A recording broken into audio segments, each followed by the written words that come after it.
Hello friends, welcome back to my channel Vidyarthi Vision. आज मैं आपके लिए लाई हूँ NIOS क्लास 12 का चैप्टर 9 जिसका नाम है चीफ की दावत, जिसके लेखक हैं भीष्म साहनी। फ्रेंड्स, यहाँ पर हम इसकी शॉर्ट समरी देखेंगे। चैप्टर का नाम है हमारे चीफ की दावत, यानी कि एक चीफ है जो आज दावत पे आने वाले हैं। भीष्म साहनी इसके लेखक हैं। फ्रेंड्स, इस कहानी के माध्यम से लेखक ने एक माँ के दर्द को जाहिर किया है, दिखाया है, जो अपने बहू और बेटे के लिए बोझ के समान बन चुके हैं। माँ ने अपने बेटों को पाल पोस कर बड़ा किया, लेकिन वही बेटा उसे बुढ़ापे में अब बोझ समझने लगा है। सबसे पहले हम इस चैप्टर के मुख्य पात्र देख लेते हैं। इस चैप्टर के 3 मेन कैरेक्टर्स हैं, मिस्टर श्यामनाथ, इनकी पत्नी और श्यामनाथ की माँ। इनके यहाँ पे चीफ की दावत है, जो कुछ लोग गेस्ट आने वाले। सबसे पहले हम मिस्टर श्यामनाथ के बारे में जान लेते हैं। मिस्टर श्यामनाथ जो एक मिडिल क्लास फैमिली से बिलोंग करते हैं और नौकरी करते हैं। उनके घर में उनके कार्यालय यानी कि ऑफिस के चीफ और अन्य गेस्ट दावत पर आने वाले हैं। दावत की तैयारी में श्यामनाथ, उनकी पत्नी और श्यामनाथ की माँ तीनों लगे हुए हैं। उसके बाद तीनों बहुत ही ज़्यादा तैयारियों में व्यस्त होते हैं, घर को सजाने में लगे होते हैं, लेकिन इसी बीच उन्हें अपनी वृद्ध यानी कि बूढ़ी अनपढ़ माँ की उपस्थिति को लेकर बहुत ही ज़्यादा चिंता होने लगती है। उन्हें डर है कि माँ की सादगी और पुराने तौर तरीके उनके आधुनिक मेहमान यानी कि जो गेस्ट हैं, गेस्ट के सामने शर्मिंदगी का कारण न बन जाए। अब क्या होता है कि जो श्यामनाथ होते हैं वह अपनी माँ से कहते हैं कि दावत के दौरान यानी कि जब दावत हो रही हो वह अपनी कोठरी में ही रहें, वह बाहर ना निकलें और जल्दी खाना खा ले। वह श्यामनाथ जो है वह अपनी माँ से कहती हैं कि जल्दी खाना खा ले और वह जल्दी सो जाए ताकि वह गेस्ट के सामने ना आए। माँ जो बेटे की खुशी में ही अपनी खुशी मानती थी और चुपचाप सहमति जता देती थी, और माँ श्यामनाथ की पूरी बातें चुपचाप सुनती रहती और उनकी सहमति में ही अपनी सहमति दे देती थी। लेकिन दावत के दौरान जब सभी मेहमान भोजन के लिए बैठक से निकलते हैं, यानी कि गेस्ट आ चुके थे, वो खाना भी खा चुके थे, अब वे पूरे घर में टहलने के लिए जाते हैं, तो बरामदे में माँ गहरी नींद में घराटे लेती हुई मिलती है। यानी कि जब गेस्ट बाहर गए तो उन्होंने देखा कि माँ घर्राटे लेते हुए चेयर पे सो रही थी। ये दृश्य देखकर श्यामनाथ शर्मिंदा हो जाते हैं। पर जो गेस्ट आए हुए थे, जो चीफ थे, वे माँ के प्रति बहुत ही ज़्यादा सहानुभूति दिखाते हैं, उनसे हाथ मिलाते हैं और गांव के गीत सुनाने का भी अनुरोध करते हैं। अब माँ थी जो घबराई हुई थी, संकोच के साथ एक पारंपरिक गीत गाती है, जिसे सुनकर सभी मेहमान प्रभावित होते हैं और हंसने लगते हैं। चीफ माँ की फुलकारी, यानी कि फुलकारी क्या होती है, एक पारंपरिक कढ़ाई होती है और वो कढ़ाई माँ को बहुत अच्छे से आती थी। जब चीफ गेस्ट को दिखाया गया तो उन्हें बहुत ही ज़्यादा पसंद आता है और वह उसकी प्रशंसा करने लगते हैं और एक फुलकारी की इच्छा भी जताते हैं। कौन? जो गेस्ट आए हुए थे, जो चीफ थे, वो क्या करते हैं, माँ से एक फुलकारी बनाने के लिए रिक्वेस्ट करते हैं। माँ जो पहले उपेक्षित महसूस कर रही थी, यानी कि बहुत ही ज़्यादा डरी हुई, सहमी हुई थी, अब सम्मानित महसूस करती हैं, क्योंकि चीफ गेस्ट को माँ बहुत ही ज़्यादा पसंद आई थी। उनके व्यवहार और जो फुलकारी थी वो बहुत ही ज़्यादा पसंद थी और बेटे के उज्जवल भविष्य की कामना करती है। अब माँ जो थी वो बहुत ही ज़्यादा खुश हो जाती हैं और श्यामनाथ भी अपनी माँ से बहुत ही ज़्यादा खुश हो जाता है और जो माँ थी वह अब श्यामनाथ को उसकी उज्जवल भविष्य की कामना करती है। ये स्टोरी यहीं पे एंड होती है। अब हम इसके कुछ MCQs और क्वेश्चन आंसर्स को सॉल्व करेंगे। फ्रेंड्स, MCQs को स्टार्ट करने से पहले मैं आपको बता दूं कि हमारे 3 चैप्टर्स है जो एक ही में मंच किए हुए हैं। हम इन तीनों के कुछ महत्वपूर्ण क्वेश्चन आंसर्स को इस वीडियो में सॉल्व करेंगे। फर्स्ट है चीफ की दावत, सेकंड है पीड़िया और गिट्टिया सुभद्रा कुमारी चौहान। हम इन तीनों के MCQs और क्वेश्चन आंसर्स को, मोस्ट इम्पॉर्टेंट क्वेश्चन आंसर्स को इसमें सॉल्व करेंगे। So let's start our MCQs। इसका क्वेश्चन 1 है, चीफ के आने पर श्यामनाथ ने अपनी माँ को कहाँ छिपाया था? तो माँ की कोठरी में, यानी कि माँ के कमरे में ही उन्हें छिपाया था। सेकंड है, श्यामनाथ और उसकी धर्मपत्नी को पसीना पोंछने की फुर्सत नहीं थी, इसका क्या अर्थ थी? यानी कि वह बहुत ही ज़्यादा व्यस्त थे, उनके घर में वे गेस्ट आने वाले थे और घर की सजावट में वो बहुत ही ज़्यादा व्यस्त थे। थर्ड है, माँ के द्वारा उसे हरिद्वार भेजने के अनुरोध पर श्यामनाथ क्रोधित हो जाता है क्योंकि उसे लगा कि वह माँ से फुलकारी न बनवा सकेगा, क्योंकि जो गेस्ट आए हुए थे उनको माँ के हाथों की फुलकारी बहुत ही ज़्यादा पसंद आई थी। अगर वो फुलकारी ना बनाते तो शायद गेस्ट बहुत ही ज़्यादा नाराज़ हो जाते और श्यामनाथ को प्रमोशन ना मिल पाता। यही रीज़न था कि वे क्रोध हो जाते।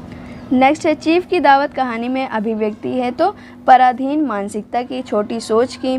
सेकंड है शामनाथ की मुख्य चिंता है, उसकी मुख्य चिंता क्या थी, तरक्की से संबंधित, यानी कि अगर शामनाथ के घर में कोई भी मसला हो जाता, कोई भी प्रॉब्लम हो जाती तो उसको प्रमोशन नहीं मिल पाता। शामनाथ इसी वजह से डर रहा था और उसने यही रीज़न था कि उसने अपने माँ को भी छिपा कर रखा था। नेक्स्ट है शामनाथ के व्यक्तित्व की विशेषता नहीं है तो परंपरा के प्रति आदर भाव की, यानी कि शामनाथ भी बहुत निजी सोच रखता था, वह भी अपने माँ के साथ कितना बुरा व्यवहार करता था। सेकंड है शामनाथ की माँ की मुख्य चिंता क्या थी, तो शामनाथ की तरक्की, वह भी डर रही थी कि अगर मेहमान या गेस्ट उनसे खुश नहीं हुए तो शामनाथ को प्रमोशन नहीं मिल पाएगा। पाठांत प्रश्न का क्वेश्चन 1 है हमारा, घर पर दावत के दौरान शामनाथ अपनी माँ को चीफ से क्यों छुपाना चाहते थे। अब जो शामनाथ की माँ थी वो एक साधारण और अनपढ़ और धार्मिक महिला थी। उन्हें डर था कि उनकी माँ की सादगी और पुराने तौर तरीके उनके आधुनिक मेहमानों के सामने शर्मिंदगी का कारण न बन जाए। ठीक है, शामनाथ को ये भी डर लग रहा था कि कहीं जो गेस्ट आए उनके सामने उनकी छवि ख़राब ना हो जाए और उनकी छवि ख़राब होने से उन्हें प्रमोशन नहीं मिल सकती थी। माँ को खर्राटे लेने की आदत थी जिससे दावत के दौरान मेहमानों के सामने से असहज स्थिति उत्पन्न भी हो सकती थी। और शामनाथ ने माँ से सफ़ेद कमीज़, सलवार, चूड़ियाँ पहनने को कहा था ताकि वे आधुनिक दिखे, यानी कि वे अपनी माँ को पुराने ज़माने का ना दिखाकर वे आधुनिक दिखाना चाहते थे, क्योंकि जो उनके गेस्ट थे वो बहुत ही ज़्यादा पढ़े लिखे थे। यही रीज़न था कि शामनाथ अपनी माँ को चीफ से छिपाना चाहते थे। सेकंड क्वेश्चन है, इस कहानी का कोई और अंत भी हो सकता है, संक्षेप में प्रस्तुत की। फ्रेंड्स ये ज़्यादा इंपॉर्टेंट नहीं है तो हम इसको छोड़ सकते हैं। नेक्स्ट है क्वेश्चन 3, माँ का क्या होगा। ये संक्षिप्त संवाद पूरी कहानी के मर्म को उद्घाटित करता है, टिप्पणी कीजिए। ये वाक्य उस वक्त आता है जब मिस्टर शामनाथ और उनकी पत्नी चीफ के और अन्य मेहमानों के स्वागत के लिए तैयारियां करते हैं, व्यस्त रहते हैं। तभी उन्हें अचानक ये ख्याल आता है कि उनकी जो बूढ़ी माँ है, अनपढ़ माँ है, जो सादगी से भरी हुई हैं, उनकी उपस्थिति उन गेस्ट के सामने, उन मेहमानों के सामने असुविधाजनक हो सकती है। यहाँ माँ का क्या होगा, फिर वे लोग बोलते हैं। ये एक साधारण प्रश्न नहीं बल्कि एक सामाजिक मानसिकता का प्रतीक बन जाता है, जहाँ पर जो बुज़ुर्ग हैं उनको बोझ मानते हैं और आधुनिकता और दिखावटीपन का भी यहाँ पे सोच जैसी प्रतिष्ठा को दिखाई गई है। नेक्स्ट है क्वेश्चन 4, शामनाथ चीफ को दावत पर क्यों आमंत्रित करता है, स्पष्ट कीजिए। शामनाथ एक महत्वाकांक्षी व्यक्ति हैं जो अपने चीफ को प्रसन्न करना चाहते थे और प्रमोशन पाना चाहते थे, नौकरी में तरक्की प्राप्त करना चाहते थे। वे जानते हैं कि यदि उनके चीफ गेस्ट बहुत ही ज़्यादा प्रसन्न होंगे, खुश होंगे, उनसे प्रभावित होंगे तो उनके करियर के लिए ये बहुत ही ज़्यादा लाभकारी होगा। अब यहाँ पर देखिए क्वेश्चन क्या कह रहा है कि शामनाथ चीफ को दावत पर क्यों आमंत्रित करता है। नेक्स्ट क्वेश्चन 5 है, अब घर का फालतू सामान अलमारियों के पीछे और पलंगों के नीचे छपाया जाने लगा। ये कथन मध्य वर्ग की किस प्रवृत्ति की ओर इशारा करता है, स्पष्ट कीजिए। तो यहाँ पर अब फालतू सामान अलमारियों के पीछे और पलंगों के नीचे छिपाया जाने लगा, ये जो कथन है वो मिडिल क्लास लोग की स्वार्थपूर्णता और दिखावटीपन प्रवृत्ति की ओर इशारा करता है, जो मिडिल क्लास आधुनिक, सभ्य और शिष्ट होने का दिखावा करने के लिए साथ साथ अपनी संपदाता का प्रदर्शन भी करते हैं। यहाँ पर आप देख सकते हैं किस तरह शामनाथ अपने आप को सभ्य और आधुनिक दिखाने का प्रयास कर रहे हैं। क्वेश्चन 6 है, माँ घर में सबसे बुजुर्ग होने के बावजूद अपने बेटे के व्यवहार के प्रति निरंतर चिंतित क्यों रहती है। माँ घर में सबसे बुजुर्ग होने के बावजूद अपने बेटे के व्यवहार के प्रति निरंतर चिंतित रहती हैं क्योंकि शामनाथ का माँ के प्रति व्यवहार असंवेदनशील है, यानी कि अच्छा नहीं है। माँ उसकी प्रतिक्रिया से बहुत ही ज़्यादा डरी हुई रहती हैं और घर में माँ असहज रहती हैं। माँ को आदर सम्मान की अपेक्षा शामनाथ से सिर्फ हुक्म मिलता है। माँ क्या पहनेगी, कैसे बैठेगी, क्या बोलेगी, क्या नहीं करेगी, इस बारे में लगातार शामनाथ आदेश देता रहता है। इसी वजह से माँ बहुत ही ज़्यादा डरी हुई और उसके व्यवहार से चिंतित रहती हैं। क्वेश्चन 9 है, चीफ की दावत कहानी की मुख्य पात्र माँ है, उनके चरित्र की किन्हीं दो विशेषताओं का उल्लेख कीजिए। फ्रेंड्स, यहाँ पर हमें माँ की विशेषताओं का वर्णन करना है। जैसे हम लिख सकते हैं माँ ममतामयी महिला हैं और शामनाथ को उन्होंने बहुत ही ज़्यादा स्नेह से पाला है। उसकी शिक्षा, रोज़गार के लिए नियंत्रण उसने प्रयत्न किया है, अपना तन मन धन सब कुछ उस पर न्यौछावर कर दिया है। अपने गहने भी बेच डाले थे ताकि शामनाथ अपनी सामाजिक आर्थिक स्तर बढ़ा सके। वो बहुत ही ज़्यादा पढ़ लिख कर आगे बढ़े, तरक्की करे और उसे प्रमोशन मिले। उसके प्रमोशन के लिए खुद को उन्होंने एक कमरे में भी बंद कर लिया था। क्वेश्चन 10 है, चीफ की दावत कहानी की भाषा और शैली की किन्हीं दो विशेषताओं का उल्लेख कीजिए। फ्रेंड्स, यहाँ पे हमें केवल दो विशेषताएं लिखनी है, तो हम भाषा शैली में लिख सकते हैं कि इस चैप्टर में नगरीय बोलचाल की भाषा का प्रयोग किया गया है, उर्दू शब्दों का प्रयोग किया गया है, तद्भव तत्सम शब्दों जैसे का प्रयोग किया गया है। क्वेश्चन 11 है, चीफ की दावत कहानी का मुख्य उद्देश्य क्या है, स्पष्ट कीजिए। फ्रेंड्स, चीफ की दावत भीष्म साहनी द्वारा लिखित कहानी चीफ की दावत से हमें कई गहरी सामाजिक और नैतिक शिक्षाएं मिलती हैं, जो खास तौर पर मध्य वर्ग की मानसिकता और सामाजिक दिखावे को भी उजागर करता है। कहानी हमें दिखाती है कि कैसे लोग समाज में अपना रुतबा बढ़ाने के लिए दिखावे और बनावटीपन का सहारा ले रहे हैं, जो केवल तनाव, झूठ और अपमान का कारण ही बनते हैं। जिस तरह से आपने चैप्टर में देखा, श्यामनाथ अपनी माँ को छिपाता है क्योंकि वह उसे सभ्य समाज के लायक नहीं समझते हैं, जिससे पता चलता है कि आत्मसम्मान से बड़ा कोई पद या मेहमान नहीं होता है। फ्रेंड्स, यहाँ पर आपने देखा कि मैंने चीफ की दावत की शॉर्ट समरी और एमसीक्यूज क्वेश्चन आंसर्स को सॉल्व करवा दिए हैं। अब हम इसके नेक्स्ट चैप्टर पे चलेंगे। नेक्स्ट चैप्टर है हमारा चैप्टर 10, जिसका नाम है पीढ़िया और गिट्टिया, जिसके लेखक हैं हरिशंकर परसाई द्वारा ये रचित एक व्यंग्यात्मक रचना है। व्यंग्यात्मक मतलब होता है इस वर्ड का यूज़ हम तब करते हैं जब हमें किसी व्यक्ति का मजाक उड़ाना होता है। और इस चैप्टर की रचना पीढ़िया और गिट्टिया, जो प्रसिद्ध व्यंग्यकार हरिशंकर परसाई के द्वारा इसकी रचना की गई है। इस चैप्टर में पुरानी और नई पीढ़ियों के बीच के संघर्ष, विचारधाराओं के संघर्ष और सामाजिक परिवर्तन को हास्य और व्यंग्य के माध्यम से प्रस्तुत किया गया है। हमारा ये जो चैप्टर है वो बेसिकली दो पीढ़ियों जैसे वृद्ध और युवाओं के बीच के वैचारिक संघर्ष को दर्शाती है, यानी कि विचारों के बीच जो संघर्ष है, जो कटाक्ष है, उसको दर्शाती है। यहाँ पे वृद्ध पीढ़ी अपने अनुभवों और परंपराओं को सर्वोपरि मानती है, यानी कि जो बुज़ुर्ग लोग होते हैं वो अपने विचारों को सबसे ऊंचा मानते हैं, जबकि जो नई पीढ़ी है वे नए विचारों और परिवर्तन को अपनाने के लिए बहुत ही ज़्यादा तत्पर है, यानी कि नई पीढ़ी जो चाहती है कि पुरानी पीढ़ी उन पर दबाव ना डाले किसी भी चीज़ का। इस चैप्टर में बेसिकली हमें सिर्फ यही देखना है। लेखक ने इस टकराव को व्यंग्यात्मक शैली में प्रस्तुत किया है। व्यंग्यात्मक का मतलब मैंने बताया था आपको, जिस चीज़ का मजाक उड़ाया जाता है व्यंग्यात्मक उसे कहा जाता है, ठीक है।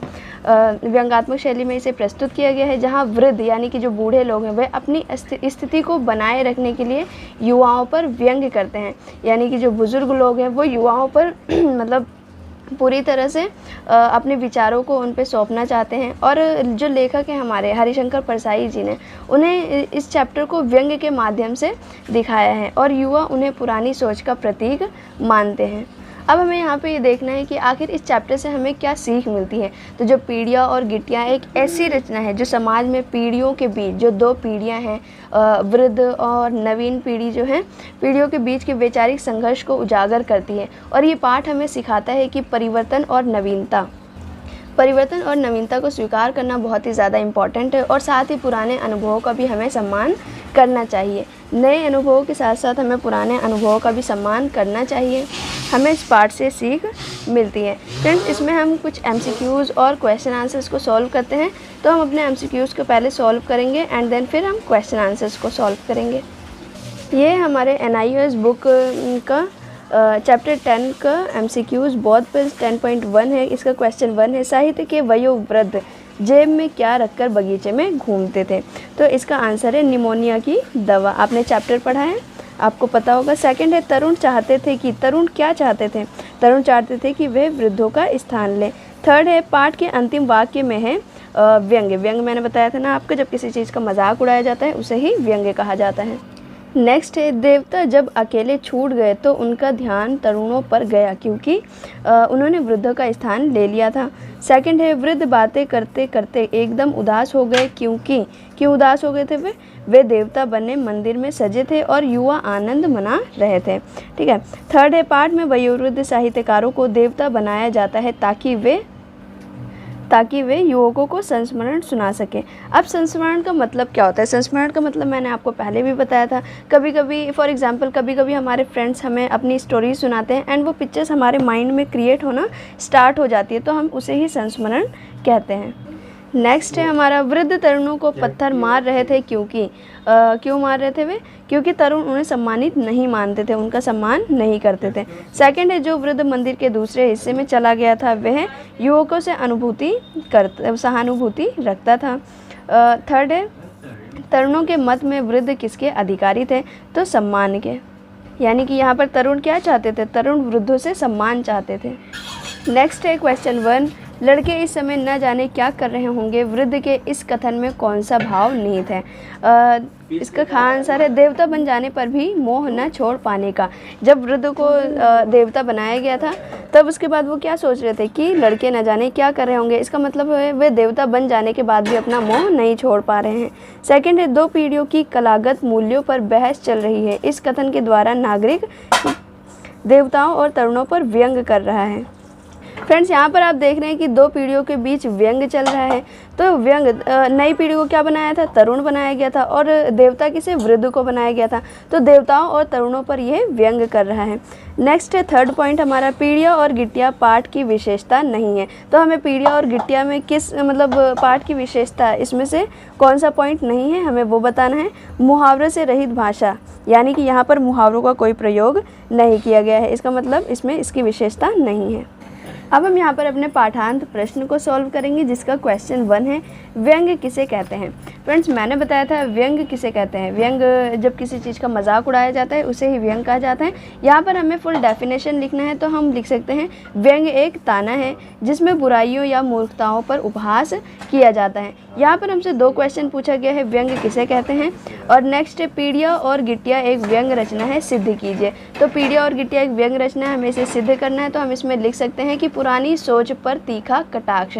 पॉइंट में वृद्धों की ये मानसिकता है कि उनके अनुभव सबसे श्रेष्ठ है, यानी कि जो वृद्ध हैं, जो बूढ़े लोग हैं, वे मानते हैं कि उनकी मानसिकता सबसे ज़्यादा सर्वश्रेष्ठ है।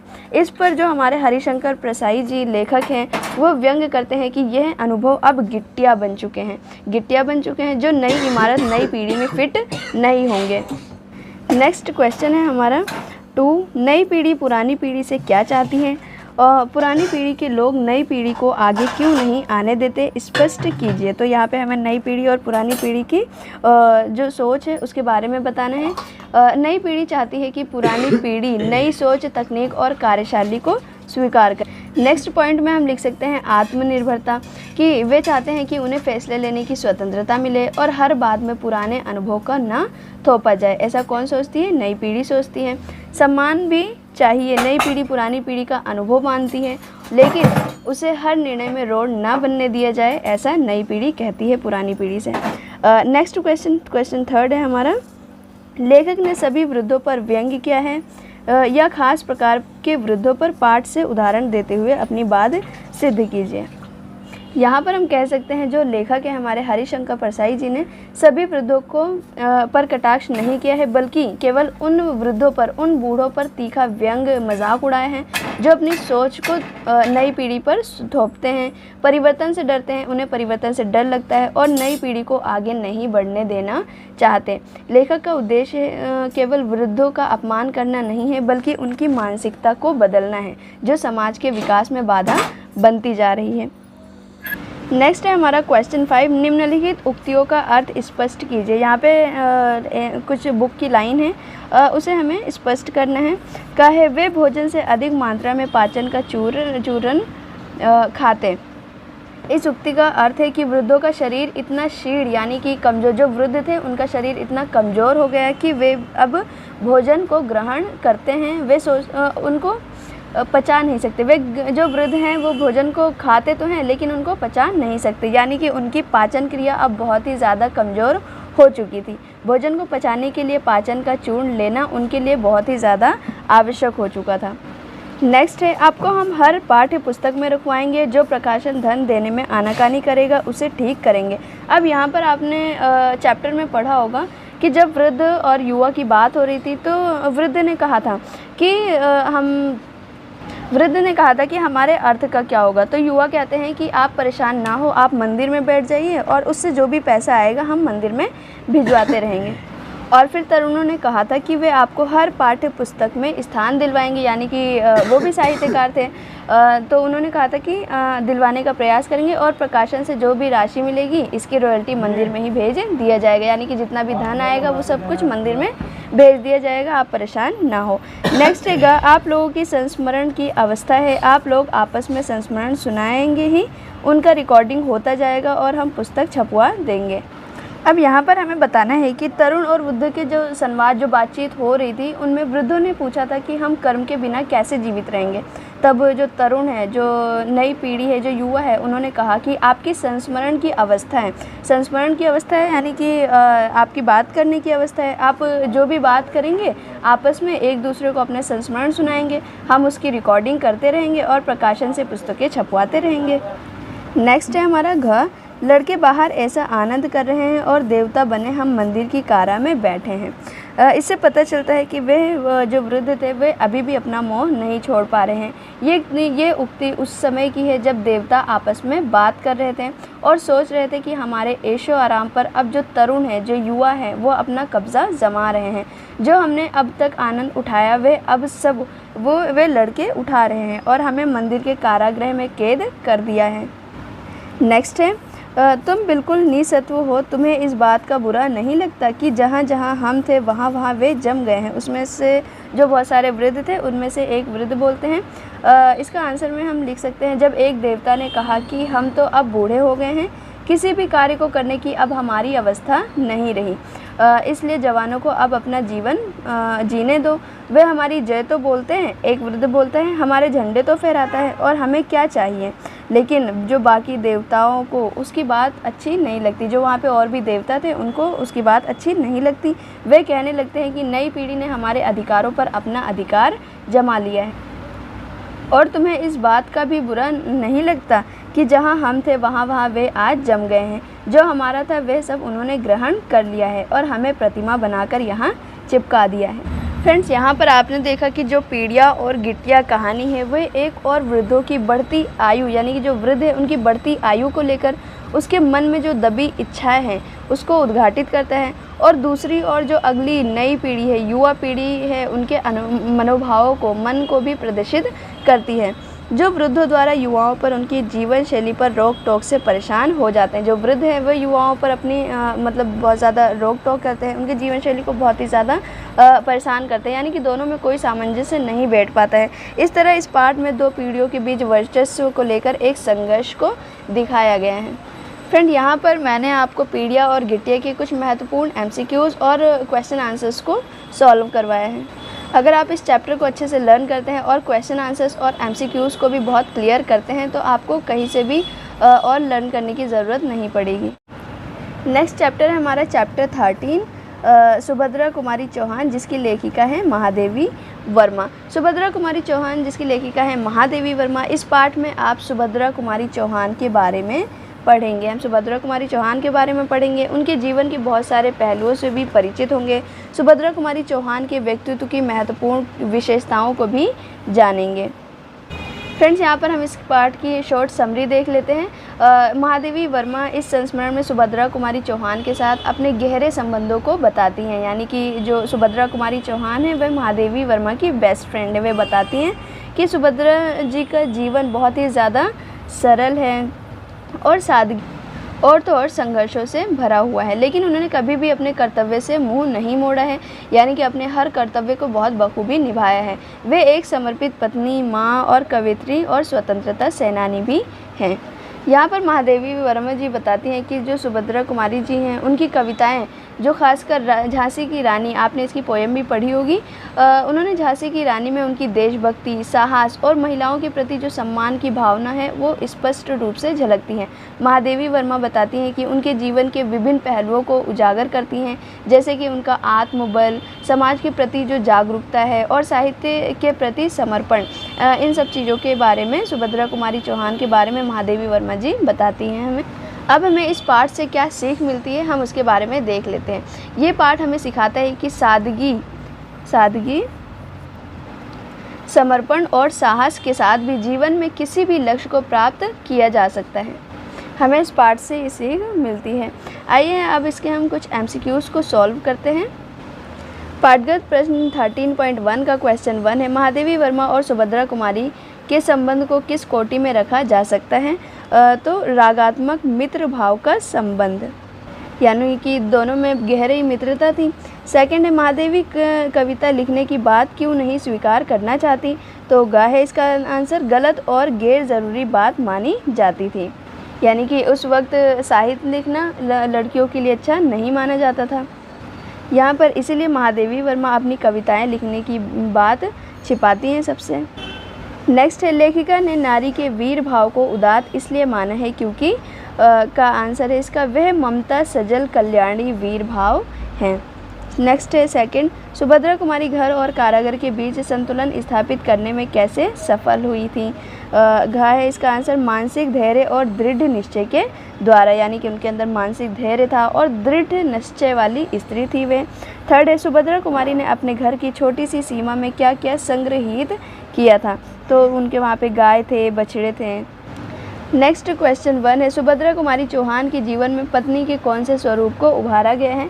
तो वह एक अच्छी मित्र थी, यानी कि सहयोगी मित्र के रूप में उन्हें दिखाया गया है। सेकंड है, मनुष्य की आत्मा स्वतंत्र है, इस पंक्ति से क्या अभिप्राय है?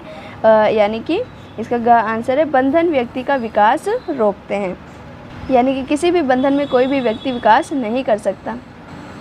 थर्ड क्वेश्चन है, इस पाठ के अनुसार बंधन से मुक्ति का स्वरूप कैसा होना चाहिए? तो इसमें उपयुक्त सभी होगा। का सामाजिक पारिवारिक मान्यताओं और रूढ़ियों से मुक्ति होनी चाहिए। ख है, अंग्रेजी शासन से भी मुक्ति, यानी कि जब भी कोई हमें अपने बंधन में मुक्त करेगा तभी हम विकास कर सकते हैं। ग है, तार्किक और मानवीय। घ उपयुक्त सभी इसका आंसर हो जाए। फ्रेंड्स, यहाँ पर हमारे ऑल MCQs कंप्लीट हो चुके हैं। अब हम इसके क्वेश्चन आंसर्स को सॉल्व करेंगे। ये हमारा पाठांत प्रश्न का अति लघु उत्तरीय प्रश्न का क्वेश्चन, इस पाठ को साहित्य की किस विधा के अंतर्गत रखा जाना चाहिए? तो इस पाठ को साहित्य की संस्मरणात्मक रेखा चित्र के अंतर्गत रखा जाना चाहिए। इसमें साहित्य की दोनों विधाएं, रेखा चित्र, संस्मरण के तत्व भी शामिल हैं। संस्मरण यानी कि इमेजिनेशन, जब हम किसी के बारे में इमेजिन करते हैं और उसके बारे में बताते हैं, उसे ही संस्मरणात्मक रेखाचित्र कहा जाता है। नेक्स्ट है ख, सुभद्रा कुमारी को महादेवी वर्मा की कविताएं किस विषय की कॉपी में मिली थी? तो गणित के विषय की कॉपी में मिली थी। ग है, सुभद्रा कुमारी चौहान के पति का क्या नाम था? सुभद्रा कुमारी चौहान के पति का नाम ठाकुर लक्ष्मण सिंह था। ठीक है। घ है, लेखिका सुभद्रा कुमारी का वर्णन वीर गीतों की कवियत्री के रूप में क्यों नहीं करना चाहती थी? यहाँ पर हम लिख सकते हैं कि जो महादेवी वर्मा जी थी वे सुभद्रा कुमारी चौहान को केवल वीर गीतों की कवियत्री कहकर सीमित नहीं रखना चाहती थी, बल्कि क्योंकि वे उन्हें एक ऐसी लेखिका मानती थी जिनकी रचनाएं समाज और नारी, मानवता यानी मानव के प्रति गहरी संवेदना से जोड़ती थी। इसलिए वह उन्हें केवल वीर गीतों की कवियत्री न कहकर जो समाज के लिए, नारी के लिए और मानव के लिए एक गहरी संवेदना से भरपूर रहती थी। नेक्स्ट है, सुभद्रा कुमारी और लेखिका के आत्म संबंध को आप किस शब्द से परिभाषित करना चाहेंगे? सुभद्रा कुमारी महादेवी वर्मा के कवि जीवन की सबसे पहली सखी थी, यानी कि मित्र थी। उन्होंने ही महादेवी वर्मा को मार्ग दिखाया था, यानी कि जो सुभद्रा कुमारी जी थी उन्होंने महादेवी वर्मा को आगे बढ़ने के लिए बहुत ही ज़्यादा प्रेरित किया था। दोनों में बहुत ही ज़्यादा घनिष्ठ और आत्म संबंध था। उनके रिश्ते का आधार स्नेह और विश्वास था। नेक्स्ट है लघु उत्तरीय प्रश्न का सुभद्रा कुमारी चौहान के व्यक्तित्व की किन विशेषताओं की तरफ लेखिका ने ध्यान आकर्षित किया है। तो हमें यहाँ पे सुभद्रा कुमारी चौहान के व्यक्तित्व की विशेषताओं के बारे में बताना है। नंबर 1 पे हम लिख सकते हैं कि वे दृढ़ निश्चय थी, यानी कि जो सोच लेती थी वही करती थी। राष्ट्र के प्रति बहुत ही ज़्यादा उनमें भावना थी, यानी कि अपने राष्ट्र से, अपने देश से बहुत ही ज़्यादा उनको प्रेम था। आधुनिक सोच वाली व्यक्ति थी, सरल और सहज जीवन जीती थी, स्वतंत्रता सेनानी भी थी। तो हम ये सारे व्यक्तित्व उनके बारे में लिख सकते हैं। नेक्स्ट है सुभद्रा कुमारी मरने के बाद भी समाज का अंग क्यों बने रहना चाहती थी।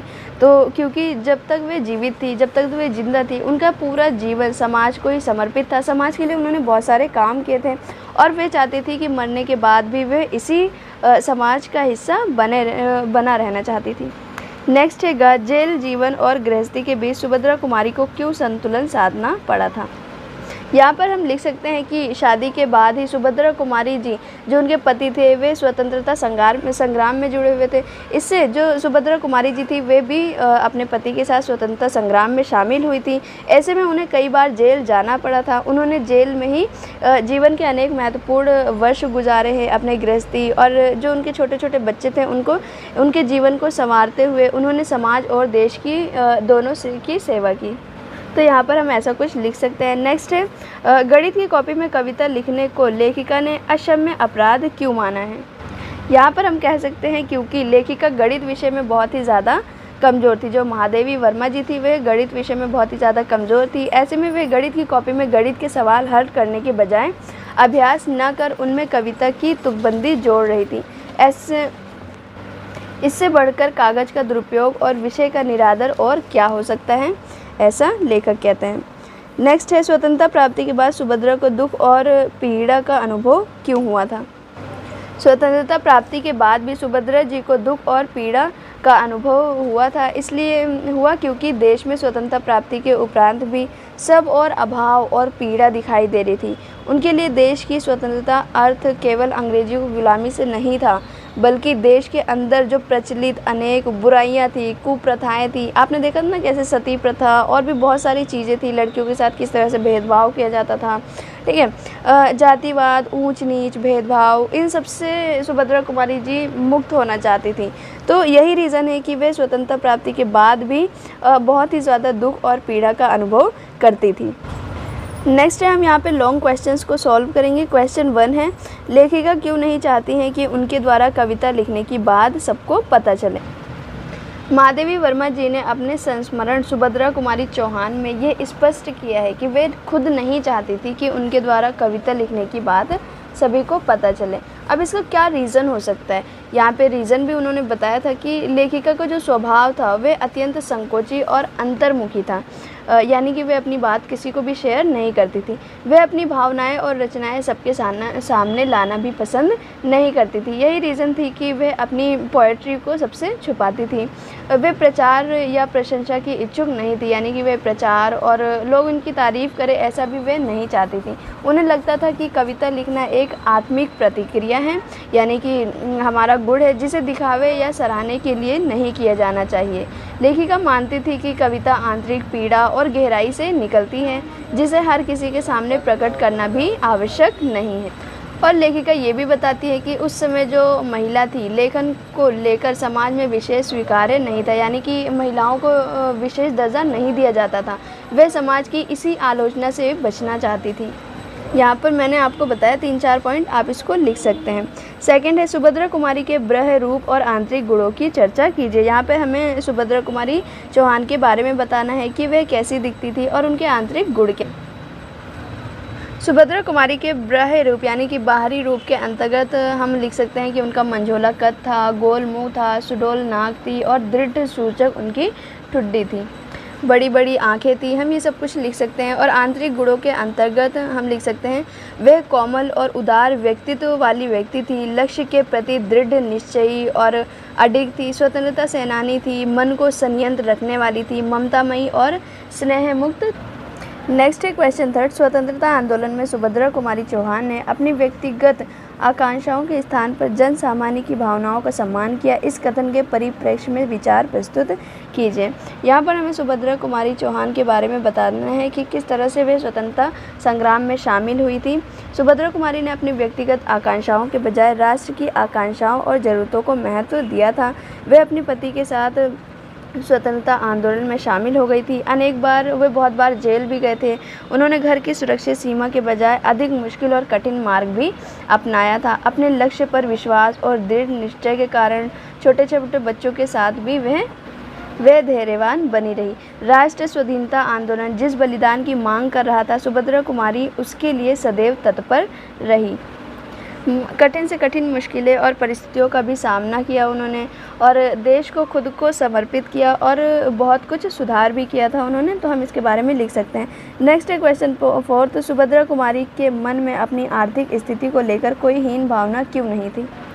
सुभद्रा कुमारी के मन में अपनी आर्थिक जो स्थिति थी उसको लेकर कोई भी दुख और हीन भावना नहीं थी। उन्हें जो भी मिला उन्होंने उसे स्वीकार किया। वे जिन हाथों से कोमल और औज भरे छंद लिखती थी, यानी कि जिससे वे कविताएं लिखती, उन्हीं से वे घर का काम भी करती थी। वह अपने बारे में न सोचकर, उन्हें देश से ज़्यादा प्रेम था। वह लोगों के बीच जाना चाहती थी, उनमें सुधार करना चाहती थी। ठीक है, लोगों को पुरानी पीढ़ी से पुराने विचारों से मुक्त करना चाहती थी और नए विचारों को अपनाने के लिए कविताएं लिखती थी और बहुत सारी चीज़ें वे करती थी। नेक्स्ट है 6th क्वेश्चन। इस पाठ की भाषागत विशेषताओं पर प्रकाश डालिए। इस चैप्टर के हमें भाषागत विशेषताओं के बारे में लिखना है, तो हम लिख सकते हैं इस संस्मरणात्मक रेखाचित्र में आम बोलचाल की भाषा का प्रयोग किया गया है। ये सरल साहित्यिक हिंदी भाषा में लिखा गया है, जिसमें बोलचाल में प्रसिद्ध अनेक भाषाओं के शब्दों का भी प्रयोग किया गया है। प्रवाहमयता इस संस्मरणात्मक रेखाचित्र की अन्य विशेषताएं। प्रवाहमयता यानी कि जो बहुत ही ज़्यादा लोगों को प्रभावित करता है और सीख देता है। प्रवाहमयता भाषा का वह गुण है जो किसी रचना को पठनीय देता है। जो प्रवाहमयता है वह किसी भी लेखक के भाव और शब्दों के सटीक प्रयोग पर निर्भर होता है। और सरल साहित्यिक हिंदी भाषा में ये लिखा गया है। तत्सम तद्भव शब्दों का प्रयोग किया गया है। अंग्रेजी भाषा का भी प्रयोग किया गया है। मानवीकरण अलंकार का भी प्रयोग किया गया है। तो हम भाषागत विशेषताओं में ये सब चीज़ें लिख सकते हैं। फ्रेंड्स, ये था हमारा चैप्टर सुभद्रा कुमारी चौहान, जिसकी लेखिका थी महादेवी वर्मा। इसके हमने MCQs और कुछ महत्वपूर्ण क्वेश्चन आंसर्स को सॉल्व किया है। फ्रेंड्स, यहाँ पर आपने देखा कि किस तरह से सुभद्रा कुमारी चौहान और महादेवी वर्मा जी में गहरी मित्रता थी। हमने सुभद्रा कुमारी चौहान के व्यक्तित्व की महत्वपूर्ण विशेषताओं के बारे में जाना और उनके जीवन के बहुत सारे पहलुओं से भी परिचित हुए। कितनी कठिनाइयों में भी उन्होंने संघर्ष किया और देश के लिए खुद को समर्पित किया।